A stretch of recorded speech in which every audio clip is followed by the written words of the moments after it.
નવસારી જિલ્લામાં ભારે પવન સાથે વરસાદ પડ્યો। વાવાઝોડા જેવી સ્થિતિ સર્જાતા મોટી તારાજી સર્જાઈ। ચીખલી તાલુકાના 15 ગામોમાં વાવાઝોડાની અસર જોવા મળી। ઘરના પતરા ઉડ્યા, વૃક્ષો ધરાશાયી થયા, વીજપોલ ધરાશાયી થયા। વીજ પુરવઠો પૂર્વવત કરવાના પ્રયત્ન અત્યારે ચાલી રહ્યા છે। એમએલએ નરેશ પટેલે પ્રભાવિત ગામોની મુલાકાત લીધી છે। ધારાસભ્ય અધિકારીઓને જરૂરી સૂચનો પણ આપ્યા છે। નવસારીમાં મિની વાવાઝોડા જેવી સ્થિતિ સર્જાઈ છે। ભારે પવન સાથે સામેલાધાર વરસાદ પડતા અનેક ઘરોના પતરા ઉડ્યા છે, વૃક્ષો ધરાશાયી થયા।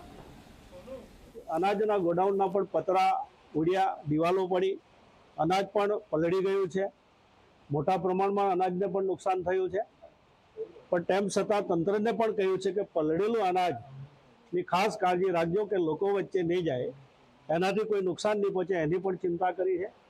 અને અત્યારે સવારથી જ ટીમને કામે લગાડી દીધી છે અને હજુ તો જે રીતે બધાના ફોન આવે છે, નુકસાની જણાવે છે એ પ્રમાણે જેમ જેમ અમે સર્વે કરશું પછી જ ખ્યાલ આવશે કે કેટલા પ્રમાણમાં ઘરોનું નુકસાન થયું, ખેતીવાડીને નુકસાન થયું, અન્ય કોઈ બીજું નુકસાન થયું, એ ચોક્કસ આપણે સર્વે કર્યા પછી જ આપણને ખ્યાલમાં આવે અને એની આગળની કાર્યવાહી કરવા માટે ચોક્કસ અમે તત્પર છીએ।